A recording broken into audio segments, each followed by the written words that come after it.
right, we are live again here on Facebook. This time it will work, hopefully. So I want to update you on what's going on in the San Diego housing market. Want to tell you what's happening in the financial markets today as the Dow took a little bit of a slide. Let's throw the graphic up there real quick, Paul. If you're paying attention to what's going on in the stock market today, and we know that interest rates tend to be in concert with the stock market, and that is for the most part true right now. But what we're seeing today is pretty unprecedented as the Dow Jones dropped over 2,000 points. Worst day since 2008, that's during the financial crisis. This is a bear market, which is good for interest rates. And that is one of the components, one of the reasons why we have such low housing inventory. So the reason I want to show you that is because I'm about to tell you that the economy's good. And you may be going, well, wait a minute, why is the stock market tanking all of a sudden? I have some theories on that. We'll get to that in a second. But the stock market is trying to predict a lot of macro things out into the future. And it also has the ability to be overdone because everything Wall Street does gets overdone. They overdo everything. They overdid the run-up. They've overdone the correction here. Wall Street is always doing too much because they make money when the market moves, so they don't want to tell you the truth. They want to oversell it and then oversell it going the other direction. So that's kind of what's going on.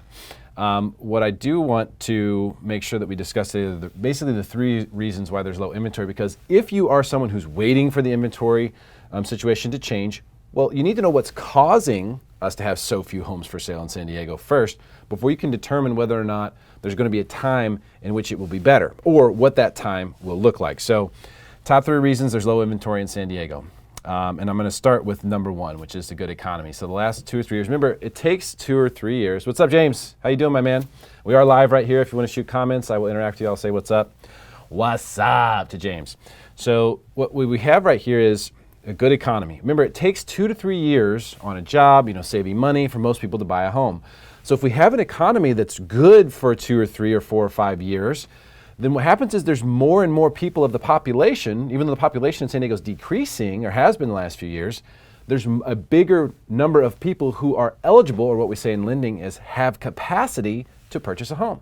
So there's more potential buyers. So that's a good thing. And those more potential buyers, more eligible buyers than normal, are being enticed heavily by the market conditions. Number two reason why there's such low inventory, which is the lowest interest rates in history. The rates that I spent all morning locking rates, and the rates I'm locking right now are bonkers. So many people can save money, but it's also enticing buyers, people who haven't bought yet, to get into the game. They're sitting here going, wow, the market's on fire, property values just keep going up. If I've waited 6 months to buy, I've just watched property values go up, I need to buy. And look, lowest rates in history, increases my purchasing power, I'm getting into the game. So low rates are definitely enticing this bigger pool of buyers that we have into action. James, I see your comments. I'll get to you in just a second.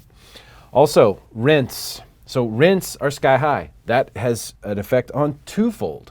Number one, it causes people who are looking at renting. I just had a gentleman call me this week who was looking at renting or re-renewing his lease, and it was going to be $2,900 a month. And he said, for this much money, I should be buying a house. So he's calling me to say, how much do I need to put down? How does this work? How can I buy?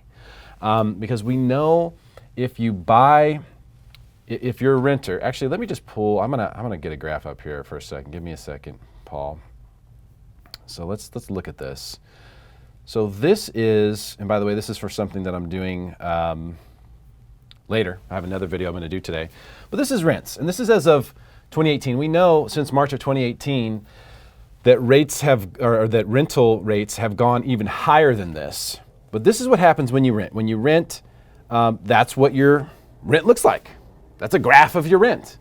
So what's different about when you buy is that it's just a straight line across. You lock in your payment. That's why it's really technically a hedge, not an investment. When you buy a home, you're hedging that cost. You're saying, okay, I'm going to pick this point, boom, lock it in. It's a straight line across until I get done paying that thing, and then boom, it drops down to zero, and I don't have a payment anymore. So with rents being this high, it is causing people who would have been renting to look at buying. But what's also doing is, and this is the big thing that's been surprising me lately, is it's causing people who would normally be upgrading. They'd normally be selling a home and then buying their next house. It's causing those people to hold on to the starter home. So we have people who aren't selling because they're like, why would I sell? The rent is way more than my payment. The home has done nothing but go up in value since I bought it. So I would like to keep this one and buy the next one. I have at least half a dozen of these right now, people who I'm working with that have a VA loan on their current home, refinancing it to a conventional so they can free up their VA entitlement to eventually buy something again with their VA at some point down the road. So there's a lot of people who are looking at different ways to try to keep their current home instead of selling it. I want to say something to those people right now. Take a hard look at selling it. Don't become a real estate mogul if that wasn't your intention. If your intention was to just buy a house to live in and it went up in value and you have the ability to cash flow for rent, right now you could sell that home and get top dollar. So if these are the three things, good economy, lowest interest rates in history, rental rates sky high, those are the three things that are keeping inventory very low in San Diego, keeping it very competitive. If those are three things, then in order for this to change, because we're not building enough in order for us to just outbuild the demand, that's not happening. Building is decreasing. New homes that are being built is decreasing. That number's decreasing. But there's still a lot of new home developments out there, but they're decreasing. There's not enough of them. So in order for this situation to change, we need the economy to worsen, we need rates to go up, or we need rents to go down. Those are the three things that could change the scenario. Which one of those is most likely? Well, that brings us back to what happened in the stock market today and what's happening in the stock market this week. I do want to take some live questions here. James, let's see, he says, rate lock is about to get cray-cray. I spent all morning locking rates, James. All morning locking the most ridiculous rates I've ever locked in my life. He says, I was planning to sell in a few years, but now that I can refinance a ridiculous low rate, cash flow may work for rental. Exactly what I was just saying.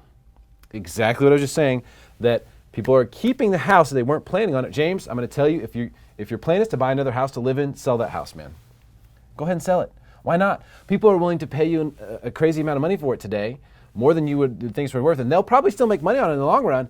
But if you can take a bunch of cash tax-free off the table and then go still be in the market, go buy something else, still be in the market, but buy something else and diversify, that can make a lot of sense for you, brother. Robert, what's going on, my man? Is it hard to find renters during a pandemic? I don't know. What pandemic are you referring to? You guys should watch Dr. Drew's rant. Just do Dr. Drew TMZ coronavirus. Hysterical. He kind of breaks down the facts of what's really going on with it. It's definitely a fear-mongering tactic. Listen, okay, so it's conspiracy theory time. Why is the stock market going down? All right, reason number one, logical reason. It's overcooked. We've been up, remember, in 2009, the bottom, March 2009, the Dow Jones was at 6,600. That was only 11 years ago. In fact, it was exactly 11 years ago. It is March now, 2020. 11 years ago, we hit 6,600 in the Dow. Since then, it has quadrupled. That is not sustainable. So at some point, it's got to peel back. And so you could look at what's happening now and just say this is a logical time for this to peel back. They're using coronavirus to scare people. When you scare people, it's easier to push the market down. Now, who controls the media? Who controls these rumors? Who controls these things? Not going to make it a political show, but I'm telling you, it's a very good chance. My guess is that if the Democrats want to beat Donald Trump, they're going to have to knock the stock market down. This is a great way to do it. Use the media outlets, promote this, overblow this coronavirus situation, get people scared, then go take all the money we have, knock the stock market down. What did Trump do? He attached himself to the stock market. He said, that stock market, that number is mine. I'm responsible for it. You all should thank me because of that. It's the one thing that he doesn't have control over, that he's attached himself to and his legacy to, and that's the one thing that they can attack if they want to have a chance to beat him. So that is your conspiracy theory on what might be happening there.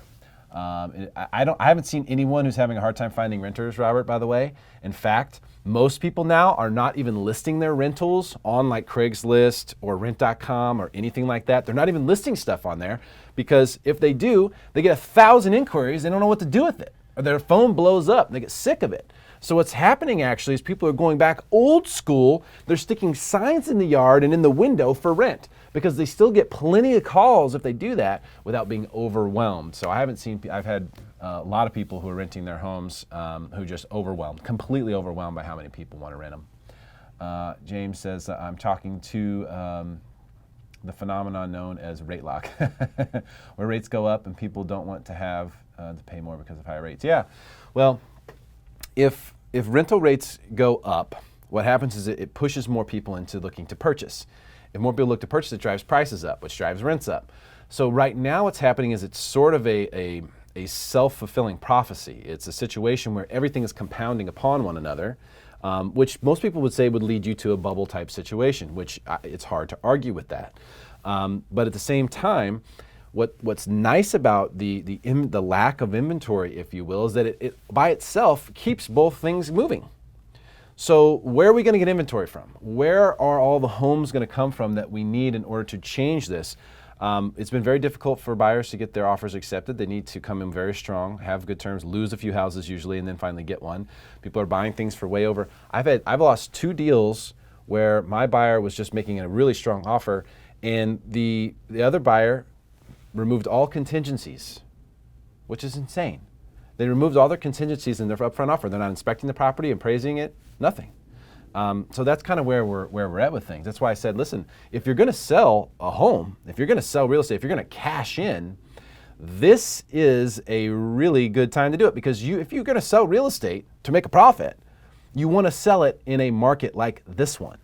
If you are going to sell real estate for a profit, you want to be selling when the market's like this. What's the 30-year at today? So, Robert, it's hard for me to quote rates now with the mortgage license, NMLS 155010, but I can tell you that I did lock multiple rates in the 2s this morning. VA should be high 2s if you have good credit, and you should probably be getting a credit of some sort back if you have good credit. And if you're a conventional, low 3s. So those are that just gives you an idea of kind of where those 2 are at. FHA is also kind of right in the middle, right around 3. With good credit and qualifications, of course. There's many things that you need to qualify for a loan, so keep that in mind. So is the economy going to get worse? Well, here's something that's crazy.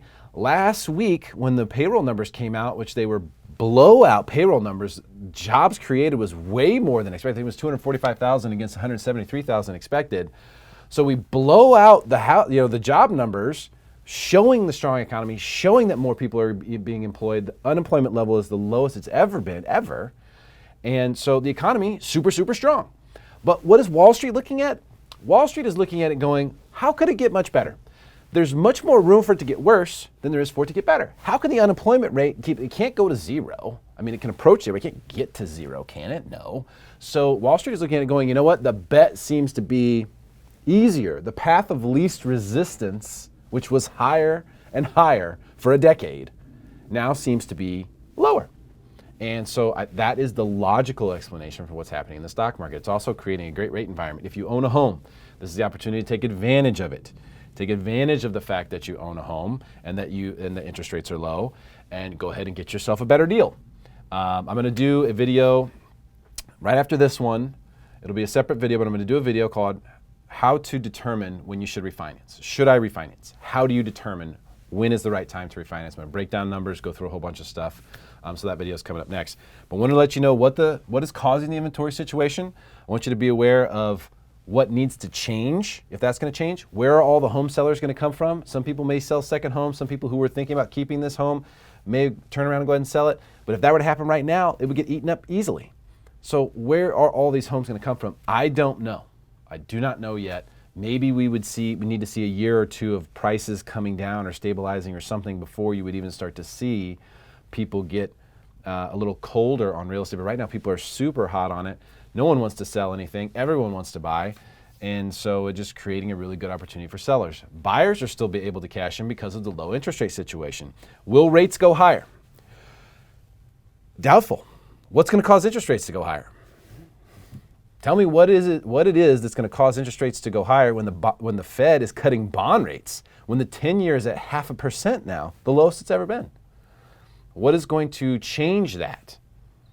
I don't know. We are ultimately the best place to be. We're the best house in a bad neighborhood. If you want to look at the world economy, it's a bad neighborhood. We're the best house. We're the mansion. We're the McMansion in a bad neighborhood. When we look at world economies, nation by nation. So if we're the best place to be, we're the last ones to feel it. What you're seeing, though, is globally, economies are really struggling. A lot of money is actually fleeing those economies. Worst thing that can happen, like a run on the banks, coming to the United States. Very good for us. But is that sustainable? Will that influx kind of stop at some point? Because if we're counting that influx for GDP and for growth, then it's going to stop at some point, and then what happens? And that might be kind of what the interpretation that's happening on Wall Street is. how do we get growth once that money dries up? Robert says foreign dollar shortage. Yeah, there's a lot of things in the specifics with currency and interest rates in other marketplaces. You know, there are several other countries where interest rates are negative. You give your money to the government, they're actually going to give you less back over time. Some people are worried about that happening here. What happens if that happens here? Oh, a lot of people will buy real estate, be my guess. That's the reason why, one of the many reasons why it is so attractive. You know, even if it goes down in value, you pay less property taxes. So what? You own a piece of real estate in a desirable place to be, desirable place to live, you'll be able to rent it. Get a good low interest rate when you purchase it, get a nice low payment, much easier to cash flow and rent it. Okay, so that's what's going on, local real estate market. I'm gonna shut this video down. We're gonna do, should I refinance? How to determine when and you should refinance and when you should not. I'm gonna do that video coming up next. Share this with your friends. Let's make them smarter than everyone else.